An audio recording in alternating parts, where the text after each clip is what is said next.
tonight's event. We are streaming live. Thank you and have a wonderful evening here at the Cutting Room.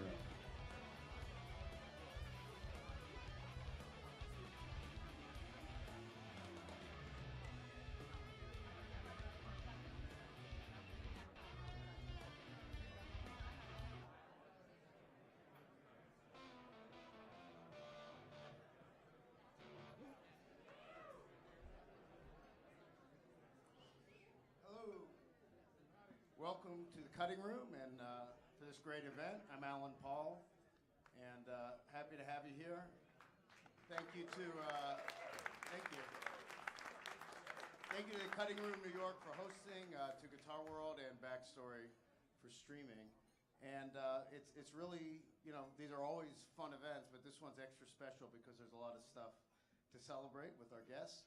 And we have the whole band that's going to be with us, which is not how we usually do it, and I think it's a very cool thing. So let's bring up to the stage Umphrey's McGee.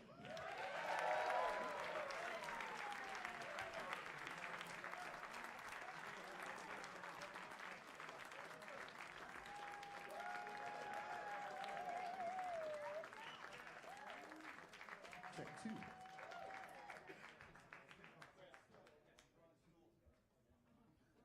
Stools, Chris. Stools. Well, he thought it was a drum stool. It's understandable. Playing down here. Everybody here?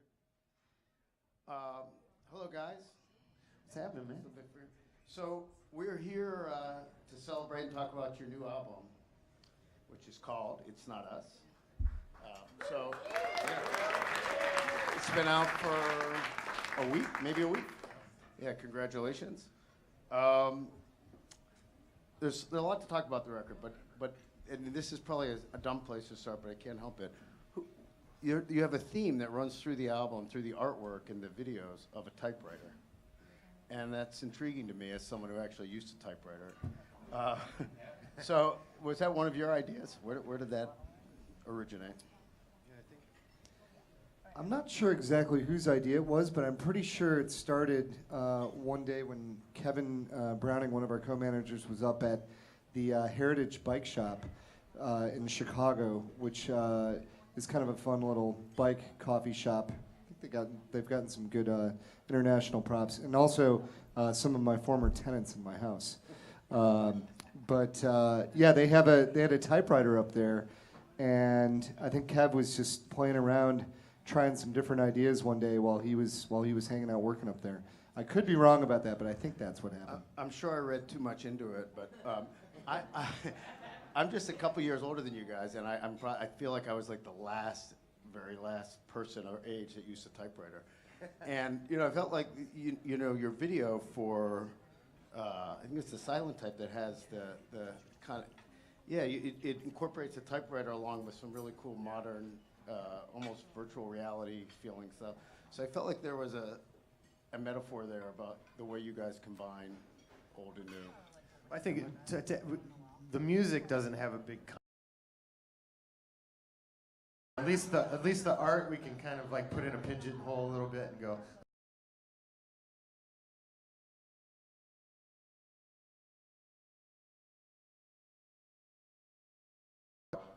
So if the music's not consistent, the art is, maybe, the visual. I think being diverse, but I wouldn't say that it's not consistent because it all sounds like you. Yeah. It doesn't sound like different bands, but that's sort of one of the hallmarks of the band, right? And that comes out more maybe on this album even than others, which is you do cover really a lot of territory. So did you set out conceptually to do that on this album, or is that just where the music led you? I just think that's how we are. The six of us are very ADD people in an ADD world, and everybody's always on this end of the spectrum or this end of the spectrum. We're going to bring blues, we're going to bring funk, we're going to bring instrumental industry or metal or something. We try to hit every genre because we want just a little taste of everything.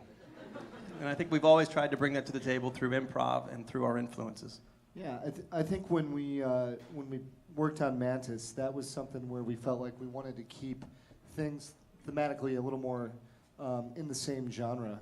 And you know, previous to Mantis, Anchor Drops, Local Band Does Okay, even Safety in Numbers to some extent. These are really varied albums. So we've kind of done a few different things over the years, but I think this one in particular, we really wanted to focus on putting out the best songs and trying to put out a collection of songs that we felt worked together too.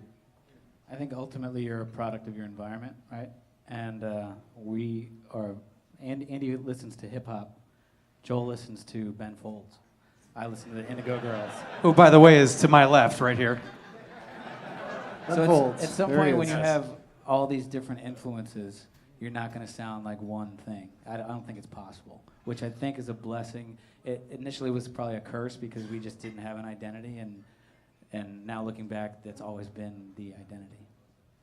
I was just going to say, to add to that, the whole editorial look of the old vintage typewriter is just part of the, the satire of it, bringing back old and new in a nostalgic way. To say, basically, we have now come full circle after all the different concepts of albums to just say straight up, this is not us, it's you, meaning this is something we've cherished our fans to let us play these eclectic variations of songs. The fact that we can actually do that, it's a reflection of you. And so I think that's what was happening with this concept. Well, and along with this album, or the other thing you guys are celebrating now is 20-year anniversary, which is, so congratulations. That's not too many bands get there, and also obviously reflects how young you guys started. Does it get easier after so many years to write music together? And to understand one another's differences? I mean, by now, you're not going to be surprised that he likes hip-hop, right? I mean, so do you just incorporate, does it just happen naturally because you have so much I think we have miles? a better bullshit filter, kind of like as we grow older, and we're writing all these riffs and all these songs, and then they eventually they become Legos, and then we put them together. But the biggest thing for songwriting and forward motion in a band is to, when you write a riff, does it sound like something else? You have to be so careful because everything's been done already. It's just how do you do it? Every group of notes have been played in some form, in some way. So when you feel like you've got like a fingerprint, so that's my notification when I feel like I've got a great riff. It kind of feels like it's a fingerprint, like you can leave an impression. So that's almost like the mantra when I feel like I got a riff that could be used. It feels like a fingerprint. It feels like yours rather than someone else's. I think it's gotten a lot easier. Initially, I still am very stubborn, but initially, if I was the kind of person, if I had an idea, that's the idea, and if someone wanted to tweak it, I'd be like, well, fuck you. Are we allowed to cuss? I'm sorry. Yeah. We are? Okay, good. No, wait, I'm sorry. No FCC rules here. I'm still sorry. But I think over time, I've learned, I've been wrong twice, and I've learned to admit it. And one thing that I think Can you maybe think of a third time? the first time was when we named the band. Anyway, my point was, we got to a point with each other after so much time that we developed a process where any idea was a good idea, and we had to try it. Initially, it was just this is the way it is, and it evolved into, let's try it this way, let's try it this way. You think we should do it that way? Let's do it that way, and then we'll give them all a fair shot. And I think through time and years and years of doing it, it's become a lot easier to let go of your fixed predispositions. I'm really excited for the next 20 years here as well, and as some of you guys know, I kind of get called out for being the old guy, and without revealing his specific ailments, Brendan was just sharing with us all the old guy problems he's having. So And he's in the I have a corner feeling the next 20, I'm going to be getting my revenge, which is really nice. So looking forward to that. Recording this album, I think you guys actually all live together, right? Yeah, we did the initial tracking in Chicago at Ivy Labs, and we had rented like a friend of ours, Jimmy. Yep. Had a big high-rise. Jimmy Miller and his family. Yeah, we had a little 5-bedroom place downtown Chicago. So. It was the old folks' home high-rise that we were having. No, it was great. So we had like this whole floor, bunch of bedrooms. So we were all stuck in like one area. So we moved from this high-rise right into the studio. So we're constantly around each other the whole time. It's easy in a big city to be like, hey, I'll be there at 1, you know. But no, we were stuck together the whole time. So we were constantly in the motion of thinking, what are we going to do next? What are we going to do next? So that brainstorming wheel was constantly turning, and then we'd take those ideas right into the studio. And it seemed better to have that sort of communal atmosphere for the earlier tracking for the record. It was great. We never really did that since local band. Local band. We didn't shower for 2 weeks in a barn in Cincinnati, hanging out with the pigs. Sleeping bags and people sleeping under the console and fasting. Yeah, Mike Miro decided that would be a good idea to try a fast. Here's a pro tip for you guys: don't go into the studio and try to fast. Bad idea. Bad idea. We busted up sneaking popcorn in the bathroom. It's great. So while you were recording this one and living together, did you get into like a creative bubble where you're just because when you're working on something as intense as an album, you get in that zone, right? So did it allow you to just stay in that zone and keep? We were flowing from day one. I felt like we had a really good plan for this, and we probably we were doing like 4 or 5 songs a day and just having a good time with each other. Yeah, like Jake said, we were going straight from living together to the studio and putting in 15, 16-hour days at least. And even when he'd start to get tired or too many beers, we'd force another one. We'd say, we got to get another take. We got to dig into this and try this. We got to get there. Get those second wins. Yeah. I mean, Dark Brush, we stuck around and we're like, hey, this has to make this record. We have to get it down. Because I think initially before we didn't even think it was going to make the cut. And I'm going to toot my own horn here, but I was like, no. We have to lay this down. We have to get on it. And it was all about Chris getting that take. That's kind of how we typically start in the studios, coming, putting the full band out there and playing live as a band, as a group. But the real thing that we need to get is Chris's drum take. And if he gets a solid take on something, we can build the house on that rock. Yeah. Well, and is it immediately apparent? Is it immediately apparent if he did that? I mean, do you sometimes feel you have the drum take and start recording and say, dude, this kind of sucks, you got to, I guess I'd have to ask you guys that one. Yeah. Can you talk to each other? I can actually think of 5 or 6 takes where I was like, that was it. And he's like, nope, we got to do it again. Oh, I okay, missed a so I guess it symbol. was up to me. I guess it's kind of, it's all, it's a group effort to figure it out, because I think for a drummer's perspective, you kind of have a particular vision of your interpretation of the song at that time, and if you're consistent with a solid groove, but with some good variations, fills, and the occasional spray, then you're good. Yeah. It's funny. I think the takes that we went back and our engineers Manny and Chris would be like, nope, you didn't have it. Be like, what was it? I need a crash on that downbeat. Yeah. Like that's what it was. It wasn't that it was like something subtle was up. Just need that downbeat. And this is a compliment to Chris as well. The way we do things, it's usually the drum take has to be first, and usually the bass take is pretty much live as well with him. And I like to try and get that vibe in the room together so we're both nailing it at the same time. But to Chris, he's such a perfectionist that once you do get that drum take, which is probably one of the first 6 you got, and then you do 20 more, after the time settles where we're waiting for everybody else to lay their parts into their other parts, he gets in his head and goes back, he's like, nope. Even though we have like 4 or 5 of them, he's like, nope, I missed the one little beat here. We got to go back. And that's the hard part. But usually him and I have to finish really early and then just sit and say, okay, we're good with what we have, what these guys start layering on top. And after working together for so long and doing this is your 11th studio album, right? So after doing 10 albums together in 20 years, is it easier to just immediately identify when something is working and when it isn't? Yeah, I mean, it definitely goes back to now that we're older, we're a little more wiser, that just natural cadence of getting older and knowing how to finish each other's sentences and crossing all the T's and the I's. I think there's that natural almost quantum physics kind of thing that happens with the band over a period of time where it's automatic pilot. You know, it's like I won't bring anything to the table musically that I know that won't get these guys going. They'll just save that for the wheelchair records, you know. So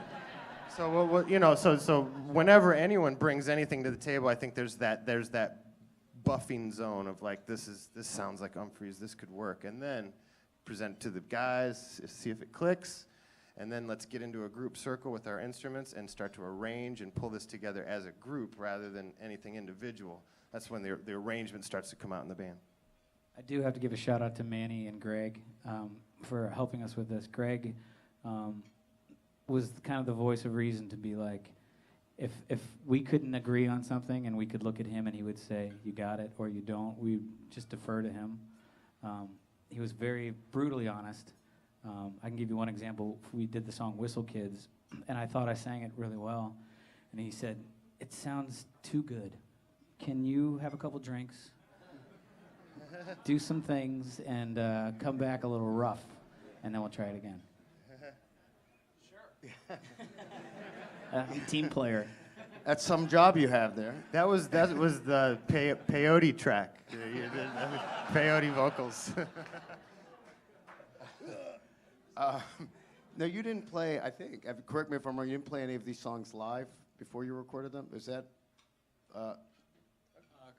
There's some that we have played live, but there's a good couple that we haven't. Yeah, for sure. Yeah.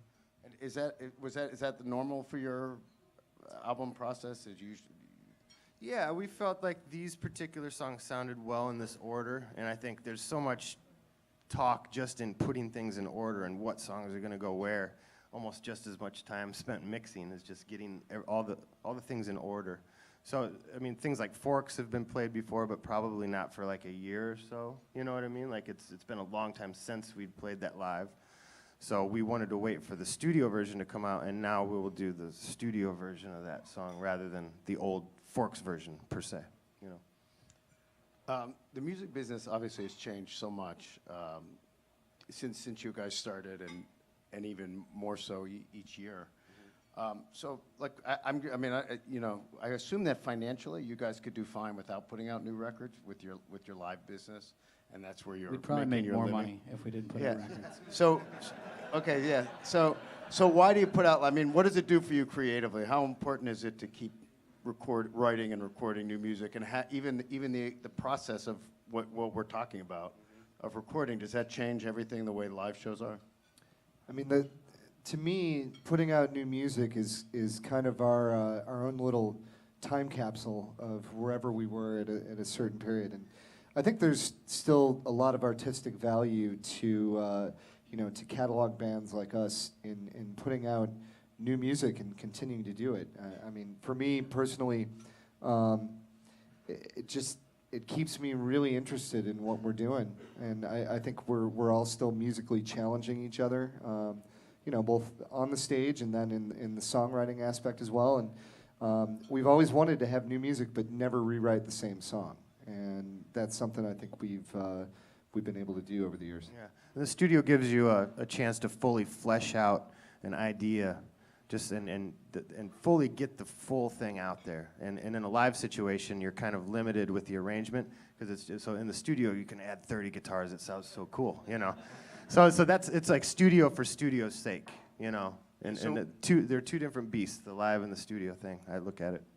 And when you're doing something like that, does it matter to you at all if you're putting 30 guitars on? How the hell are we going to do this live? Or do you just do what is best for that track and worry about it? It's all texturally. I mean, we don't do Queen guitar, which is the Brian May stacks. It sounds like a symphony, you know? Like, if it sounds like symphonic guitar, that's not us, really. But there's enough to get away, yeah. Enough to get away with it. Hey, you. No, I think we play enough shows a year that we all go into the studio thinking this is a totally separate beast, and we're not going to even consider how it's going to play out on stage. Yeah. It's a big challenge to put out a good, consistent album that people want to listen to front to back. So, there aren't a lot of bands out there that I think can do that. So for us, it's I don't know, it's just a a challenge to keep going back in and trying to come up with something that's going to take it beyond where we were as a band before. Right. So it seems like the process of writing, recording the songs, spending the time in the studio where you get so intense, drilling down on the songs, keeps you fresh and with each other and on stage. Is that? Yeah, because the live situation's always present tense, and then it just fleets right by you. It's just gone. So the idea of the studio is it's like a tea bag. You can just kind of set in there and get it right. Oh, it's strong now. Yeah. You know, drink like it. the tea bag. Drink it. Tea bag me.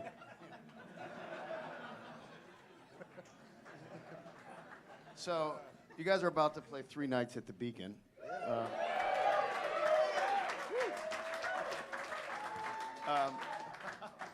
And I think you just announced, I think today, 3 nights at Red Rocks, right? Is that right?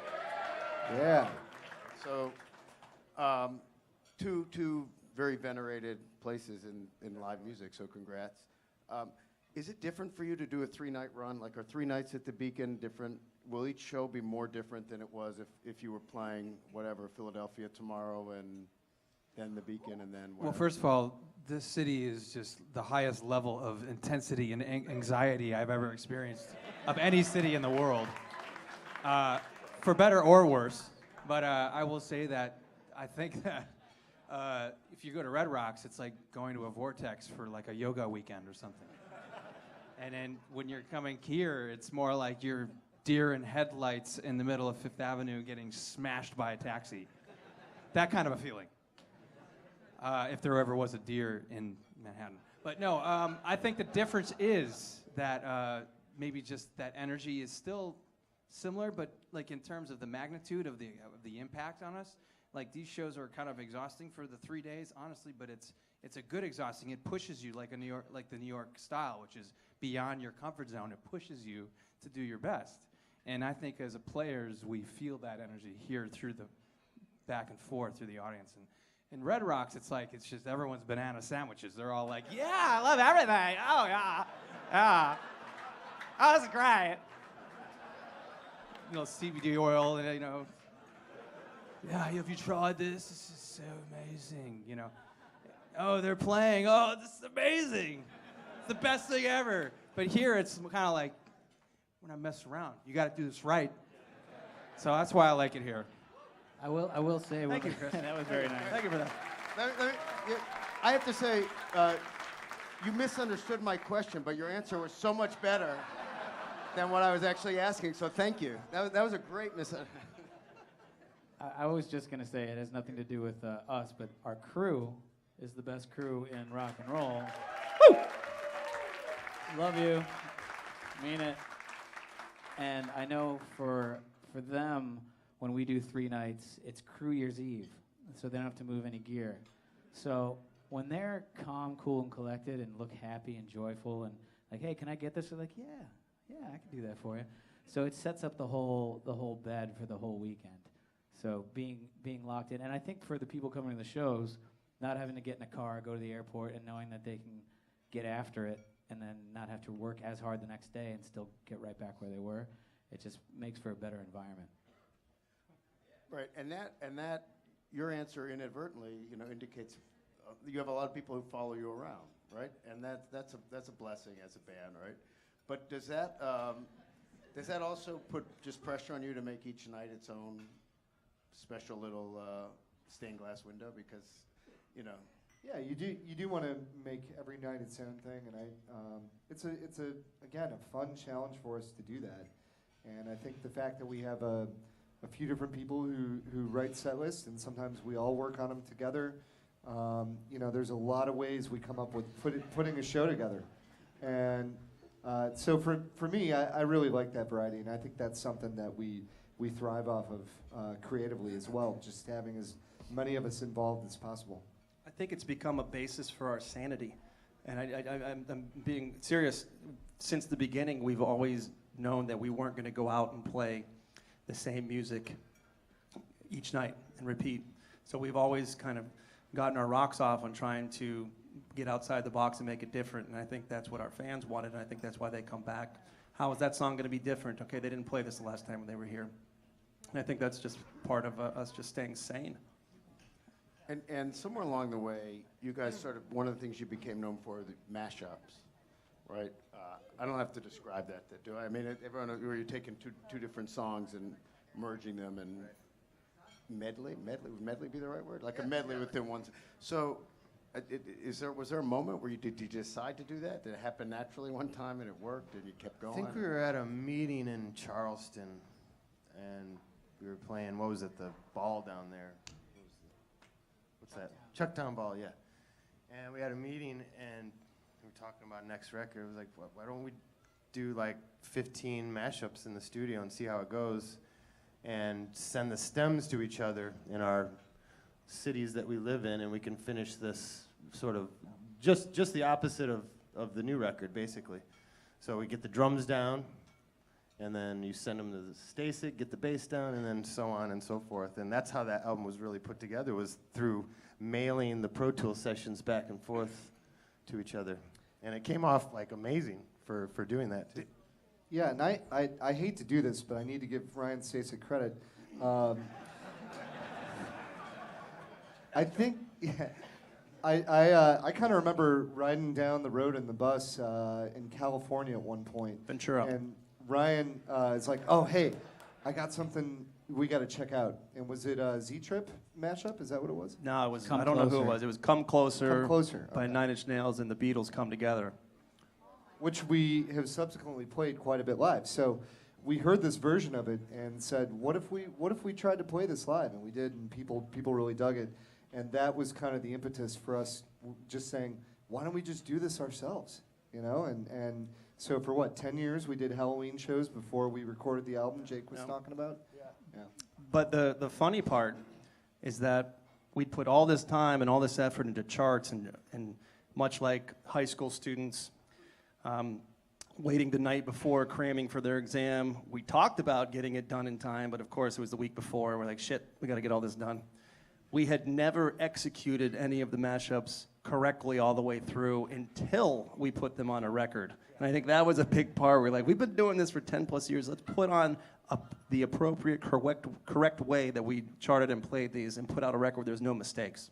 Yeah, I cannot say enough how challenging it is to take a song that you know and love and know how it's supposed to go, and then try to do something else that's not related to it, whether it's the vocals or the the music. I mean, it's kind of mind bending, and so yeah, playing that stuff live was always so hard for us to get the real version of it nailed. And sort of the concept of coming up with them, say take your iTunes and boot it up, and then basically find two things that have to be kind of in common. Key signature, the songs kind of have to be relatively close to the same key and the same tempo. So you take those two things, and then you start searching through like Beastie Boys and think of the tempos of all those. You can see all the songs down there. Okay, those are roughly the same. Let's put them over there. Let's go to AC/DC, find something in the same key and the same tempo, and then you start putting these things together. Major, minor. One might be major, one might be minor.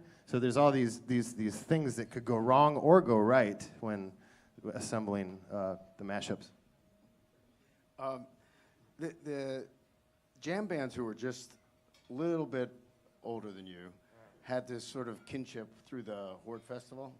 You know, Fish and Dave Matthews Band and Blues Traveler and Widespread Panic. Those guys literally formed that together and had kept it to various degrees in various ways, this sort of relationships with one another and learn from each other business-wise and musically.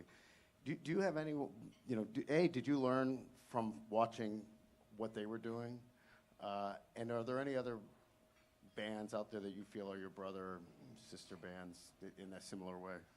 I think a lot of us back 25 years ago were checking that stuff out. I mean, I'm a huge Deadhead. That's where I come from. I mean, I saw Jerry Band shows in 81, 82. I think I was like 6 or 7, so my dad took me to like a string of them. So that was like mind-blowing for me just to be a part of that so young. But I think, if anything, to be too influenced by your brothers is like the kiss of death, almost, for a band that's trying to excel and sound like their own fingerprint and kind of getting back to that thing. So I don't think any of us wanted to take those influences and run with Umphrey's. Like, if anything, you'd want to shed these things that sound like other bands and other things, because it's easy to sound like someone else. The more you listen to them, the more it just ends up in your style. So, like, if I was influenced by someone like Trey, it would be like a kiss of death for my guitar playing. You know what I'm saying? So, you know what I'm saying? And he's like the best guy out there, really. So, but you see how that wouldn't work for my position, you know, and what I have to do, you know. I think sorry. Oh, okay, thank you. Oh, excellent. I was just gonna say, I gotta give a shout out to Mo, the band Mo. When we were just starting in 1998, we covered Rebubula, which I thought was Rebubula at the time. And the first time Jake ever played with us, we played that song. And I sent a tape to Al from Mo, and I said, "Hey, I'm in this, I'm at Notre Dame, and I saw this band play this. I'd like to send it to you, but probably get a kick." I didn't tell him I was in the band, right? Yeah, and he got the tape, and he's like, "This is great." And like Ryan and I had seen them at the Blind Pig in Ann Arbor, 200 people cap, way back. And to go from seeing a band like that and trying to figure out how to get in touch with them to then going, they took us out on the road. They were so kind as to let us have the stage during their show. So that's one band where we definitely learned a lot from. But we have keyboards and... I was going to share a couple more. I feel like the Big Summer Classic was kind of our Horde Fest when we did that back in 2005, I think. Yeah, and we had, the String Cheese Incident was the headliner, and then every night kind of a rotating cast of Yonder Mountain String Band, Keller Williams, Michael Franti. Who else was out on that tour? Railroad Earth was out. New Monsoon. New Monsoon. Thanks, There you Drew. go. Yeah. So, there was a lot of bonding, I think, on that tour, and then obviously through the years, we've done a lot of stuff with the Disco Biscuits, my best friend Mark Brownstein, and STS9. So I think we've had a lot of good times with those guys over the year. The holidays events, it's really special to have people that you can share that stuff with without feeling like you necessarily have to be influenced by their music. Just kind of enjoy it. In 2006, we also went through I'm not sure we should admit this, but a slapping each other phase, where we were slapping the shit out of each other for fun. Very stupid.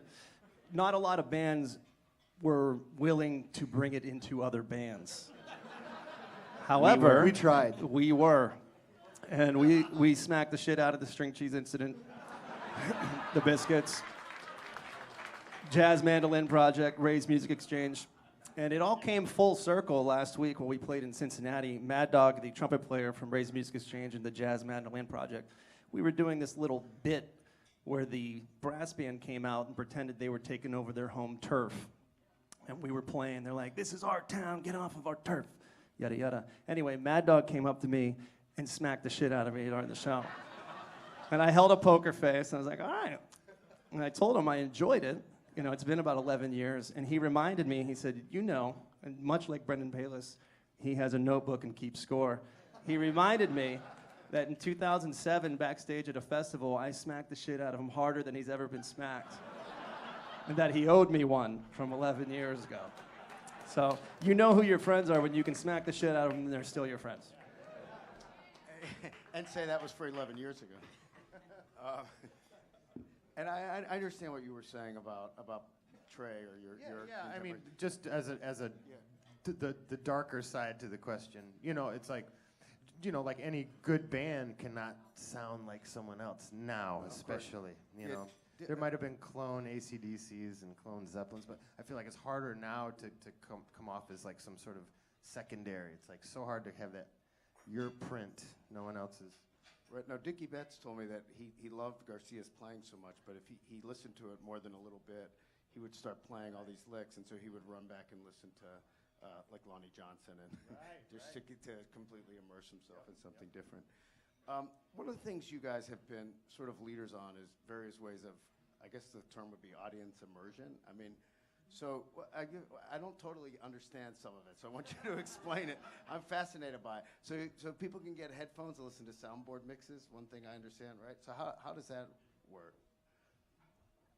And why? I have 'Cause no, you had- no idea. How does that work? So we set up a few years ago. This was another idea that I think Kevin suggested, and we thought, why not give it a shot? The idea is that you rent a set of headphones at a show, you get a matrix mix, stereo mix, very detailed audio mix of what's happening on stage. And so with a band like ours, where you have 6 people on stage and there's a lot of sound, it really makes sense to have this more detail-oriented experience. If it's Green Day, the headphones thing might not make as much sense, right? So, you know, it really, you can get very close to the sound, I think, is what it is. And it's kind of this mind-blowing experience where all the distractions around you are taken away. You know, you can walk and grab a drink if you want to. So having that sort of freedom to move around the venue, and, you know, you're still kind of adjusting your own bass level. That's what you have. The closer you get to the stage, turn the bass up, you know? But yeah, it's more about getting that experience. I think that's something that a lot of our fans seem to enjoy, and I love the expression on people's faces when they get the headphones put on them for the first time, and invariably it's kind of this. The first hit off a joint. Oh my God! I gotta ask Kevin. Maybe he could tell you, but maybe the idea comes from I'm playing shows and I see people in the crowd that are really into the music, and people are talking, and they go like this. So that might have been a Yeah, starting point. which to add to that, it's like it's a concept that some people were kind of questioning, even in reviews who went to the show, are like, well, it seems like you're detached now from the moment because you have these headphones on your head, and you're not getting the true authentic sound. But it's a concept that's, I think, more modern and should be used anyway. It's like you'll be up in the rafters or just outside of the front of house view, and you're still getting that mix, and you're still very much a part of that energy. So, I mean, I think it's a concept that started out as fan engagement, you know, more again of them being immersed into what we're doing on stage and whatnot, but then it became just a really cool idea, I think. Right. Yeah. I mean, I understand what that would mean if they say that you're not in the moment, but actually you're more in the moment. It seems like, or maybe you're less in the moment in terms of interacting with the person next to you, I guess, but you're more in the moment of. Yeah, I mean, you shouldn't really need to be interacting with the person next to you at a show, right? And you know, headphones aside, that's the beauty of seeing a band like yours, where Enjoy a everyone little there, banter. the fans are so into it, and that's part of the experience being there. Is that there's not casual fans there. Well, I mean, there are casual fans, but most of the people are coming for the music, which is great. You know, people don't. I feel really lucky. People don't come to our shows to start fights. You know, like there's a lot of shows where that's the case. My cousin Matthew does. And you've done a little bit even with VR, right? Virtual reality. So We have, yeah. can you, how, what? Tell me about it. Well, we haven't done too much yet, but Pete Herzog is actually the guy who made our silent type video, and he's done a number of things with us over the years, including setting up the VR cameras and doing that whole, you know, put yourself on stage in the middle of the band and experience a song. And you know, again, just another opportunity to experience the music in a different way. So the actual 20th anniversary, I believe, is Sunday night, right? So, you know, so lucky for these guys and for New York that it'll be here. Anything special planned that you? I don't think we're allowed to tell you. I mean, what's the 20th anniversary? You all get each other like silk negligees or something? Well, I could tell you this. Our first show had the power go out and a male stripper dressed as a fireman. That is not going to happen 20 years later. I hope. Well, it's all downhill from there, so come on, man. No, literally the first time we ever played a show, within 14 seconds, the power went out. And maybe the Lord was speaking and we just didn't listen. And the male stripper, that was your girlfriend at the time. Oh, not the stripper, not the male stripper. Yeah, that was a little confusing. The male stripper was his girlfriend? What do you mean? It was for his girlfriend's birthday at the time. True. I mean, true. I would think that a bunch of guys from Notre Dame would have taken that as a sign and run out. I think we're going to go to questions from the audience now. Is that time, Brad?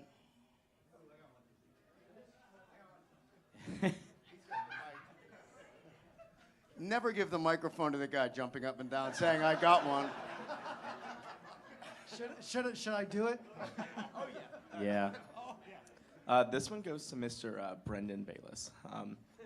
What's up, dude? Hey, how are you? Hi, Mark. Depends on this question. It's Ron Jeremy. So, if every member in Umphrey's McGee was a Yankee Candle flavor, which one would it be? Like for each member. A Yankee Candle flavor. Yeah.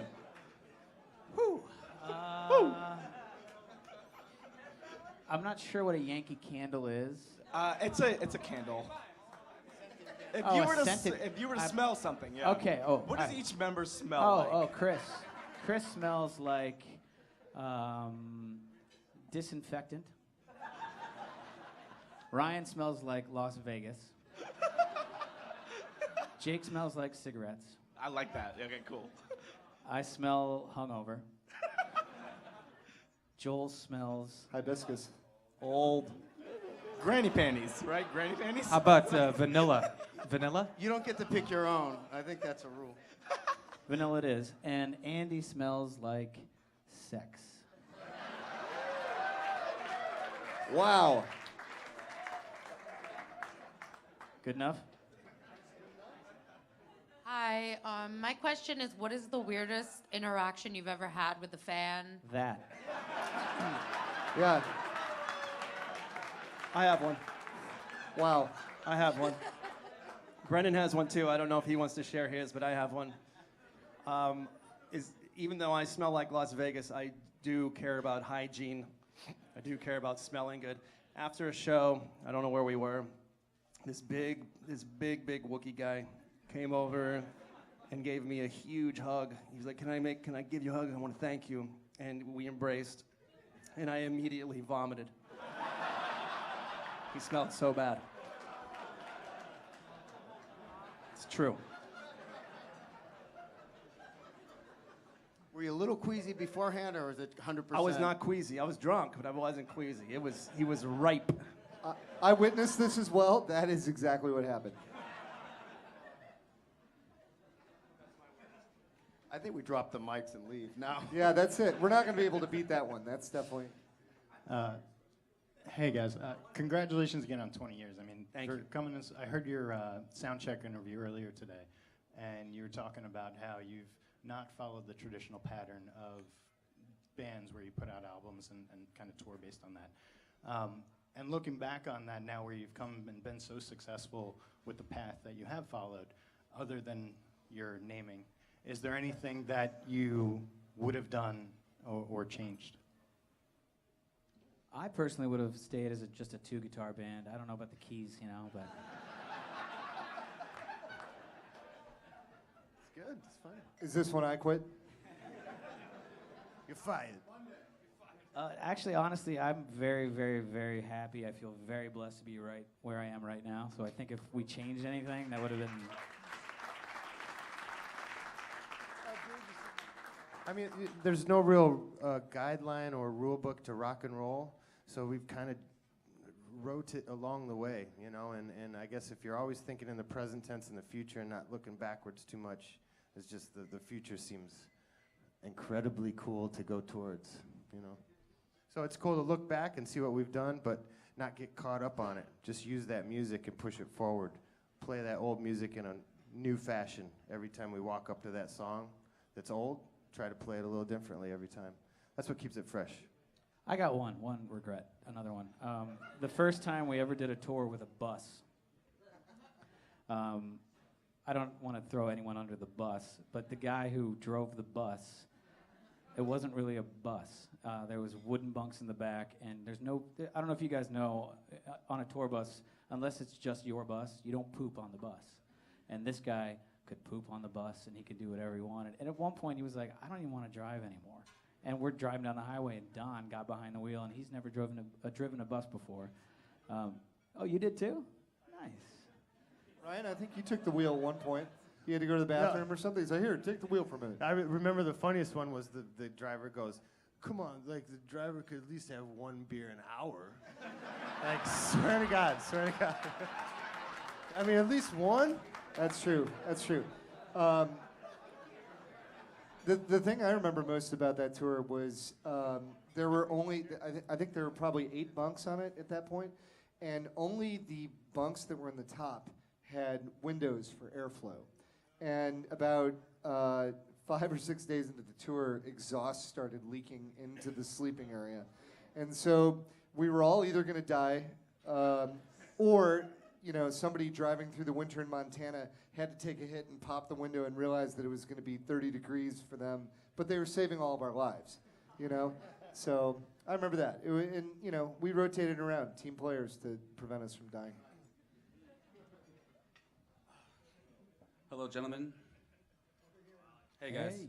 Thanks for coming. Yeah, man. A serious kind of question on behalf of us most Rabbit fans here. Has it ever occurred to you or submitted for your approval an idea of us in the beginning of the year paying X amount of dollars, and then that amount becomes Y amount of dollars because we've paid up front? Say, throw down $100, $200, $300. And that amount is now worth $400 or $500 because we believe so much in you guys and we want to throw down in advance. Just a thought. I'll invest. We Bitcoin now? Is this a Bitcoin question? I think that's called a pyramid scheme. Sorry, that has never occurred to us before. Thank you. I'm in.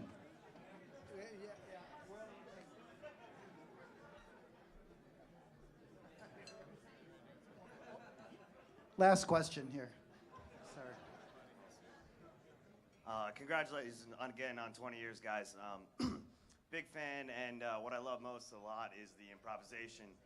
And a question 2-part for you guys is, can you walk me through the difference of a Stewart, a J.O., and a straight-up jam? And Sure. when you post the pictures on Twitter of the set list, you list J.O. and Stu, but they don't make it on the website. I'm just curious why, how you guys look at that and explain that. Because they're all the same.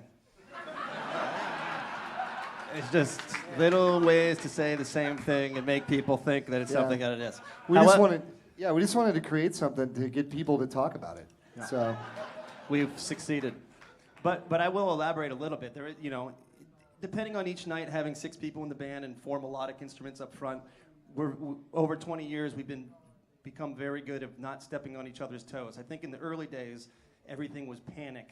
And if you didn't know where it was going to go, or if it wasn't going where you thought it was going to go, you'd overcompensate by playing more notes and trying to lead more, and everybody was trying to drive the horse. I think over 20 years we've matured, and we know when to step out, when to listen, when to tell each other to back off, when to, and another thing, I mentioned this earlier in another interview with a similar question, our recovery, both musically and mentally, has matured over 20 years as well. Telling somebody 10 years ago, hey, quit playing, immediately meant, I'm going to do a shot, and what are you saying? I fucking suck? And you don't like where I'm going? And now it's understand, oh yeah, just sit out, you have an idea, and we're going to go with it. So we all have matured mentally and musically on trying to know where we're going to be. And like Jake says too, we can finish each other's sentences a lot better now. So if somebody knows something's a riff and I see him start chugging into a metal, we're like, okay, we know we're going to go into a heavier section over here. If Brendan starts something with the phase and the chord, we know we're going to go a little more dreamy. Or if Joel goes on the roads, we kind of feel each other out a lot better over 20 years. But your first question, Stewart, Jazz Odyssey, Jimmy Stewart, all that shit just means improv. I gotta say something though. When I first joined the band in 2003, I had the same very question. And I always thought for the whole time it had to do with Jimmy Stewart was a concept. First of all, the whole inside joke with that is that it was a Jimmy Stewart ballroom name for when they were doing this wedding post Jeremy and Laura Welsh's wedding. Yeah. Yes, there was a jam session going on in the middle of they decided to sneak in there one night, at midnight after hours. It was after midnight for sure. It was like 2, 3. And then basically you guys were creating an improvisational section with structure, like forms.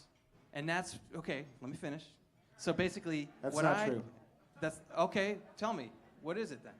Well, first of all, that night we thought there was a Notre Dame game, there was a wedding, it was a Catholic wedding, there was a lot of drinks, and we thought that if we went back, they let us keep our stuff set up, and we thought if we turn the lights out, maybe they won't notice us.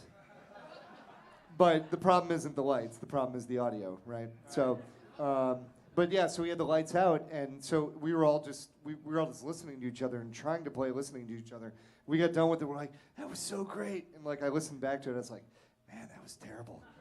It's like 40 minutes. Okay, go ahead. Well, I thought it had something to do with that, and then a J.O. was a Spinal Tap reference for a jazz Aldersea. That is true. And that was basically something that was way more open.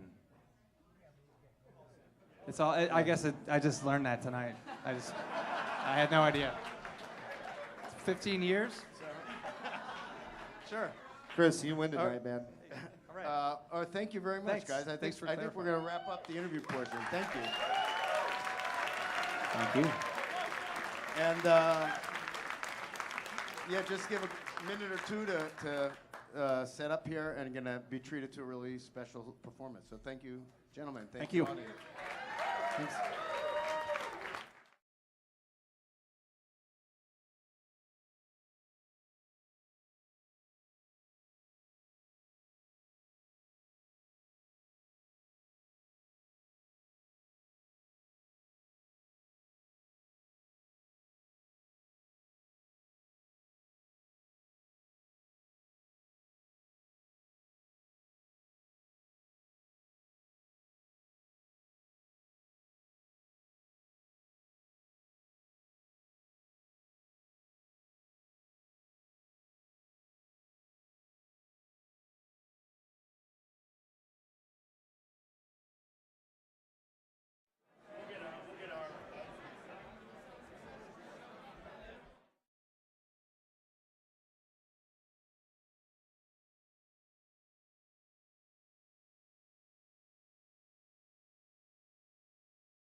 treat, guys. So we're gonna have Umphrey McGee. Everything they play is from their new album. It's Not Us.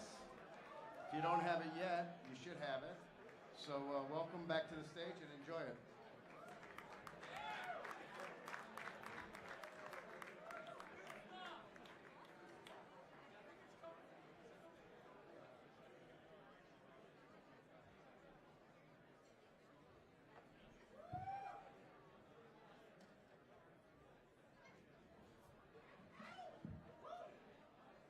Oh, thank you.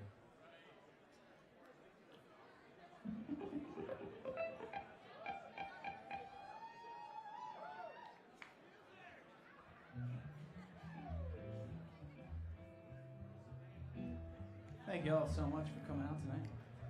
We do appreciate that. Sit back, relax, enjoy yourselves, and the company of your musical neighbors.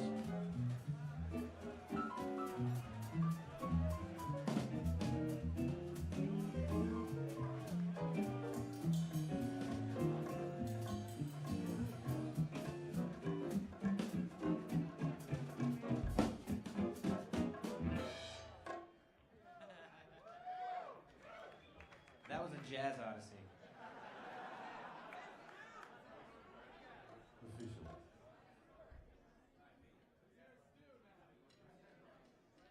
We'll get there.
y'all so much. I just got to say, we're very excited to be here this weekend and celebrating 20 years. And I think more than anything, we're excited just to be playing new songs. And I'm sure some of you who see us a lot are happy to see new shit too, right?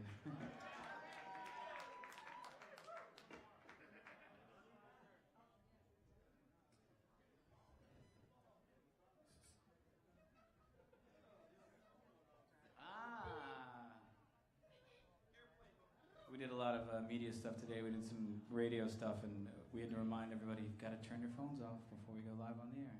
Did you turn your phone off? All right.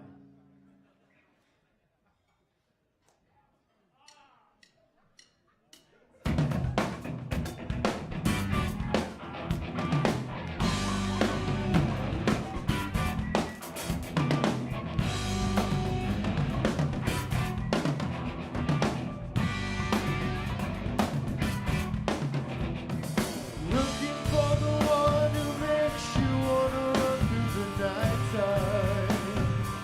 Now let's go out on the town. Never like the looks of this. Suddenly a little slip. Your head upon the floor again. It's your only breath. Message was sent to the wrong address.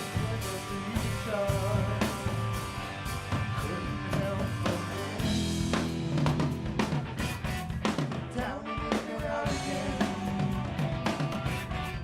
History, your residence.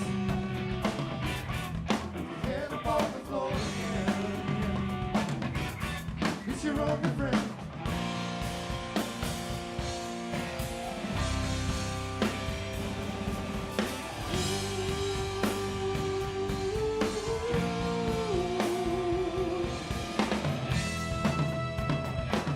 Stood up inside your head. Never ending birthday trips so good. With your hand upon the floor. It's your only friend. Saw you last night standing in front of your window. Now don't break the glass. Searching your signs and symbols. The mirror had broken half. Never like the looks of it. Suddenly a little slip. With your hand upon the floor again, yeah. It's your only friend.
So how are the fries? The fries look delicious.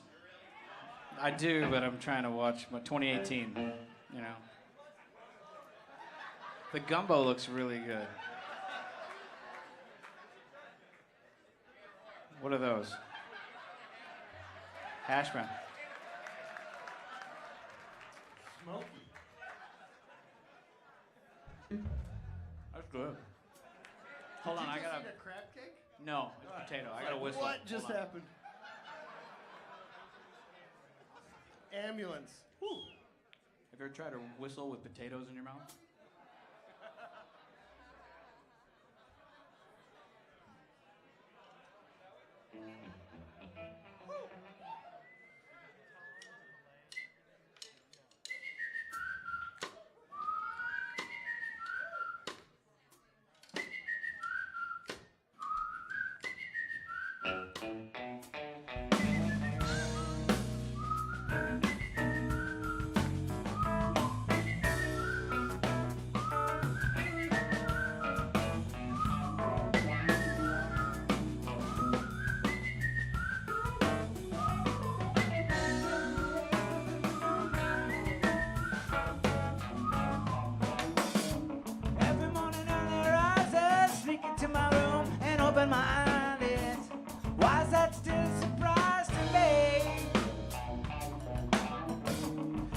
'cause the night before is bottoms up with the bottle and maybe some more, but really seemed like a good idea.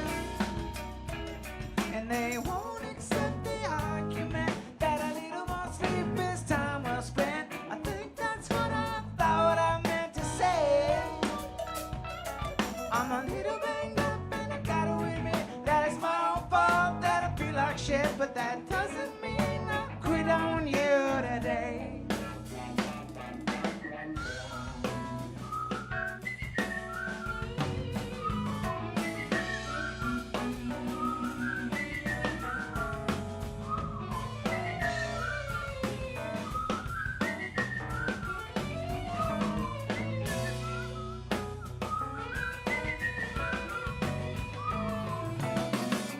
Now you got me on my feet, and I know that you're not gonna listen to me, but I was never good at being patient when I should've. Even though you make the whole complete, I can't wait till I finally put you back to sleep. But we both know how this one goes. Yeah, I don't think, no, I don't suppose that there ain't no conversation of any renegotiation. I can't call it sick and just lay on the floor. If I learned a thing from past mistakes, then why did I stay out so late? Morning comes and screaming through the door.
Ryan wanted me to inform you that this song is going to have a stew. A stew. Jimmy Stewart, okay. I'm probably gonna do it. I'm gonna do a JO during this one. You stew, I'm gonna JO.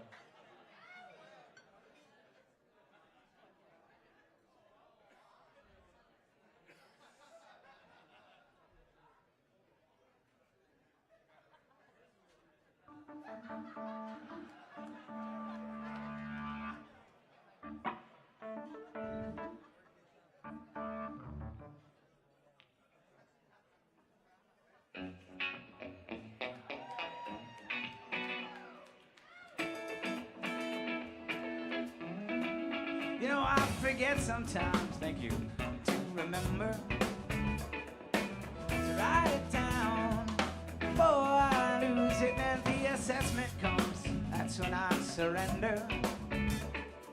It happens every time, and there's no indication anybody's ever got it right and has the answer, but that won't make you wake up feeling any better. You don't need to remind me at all.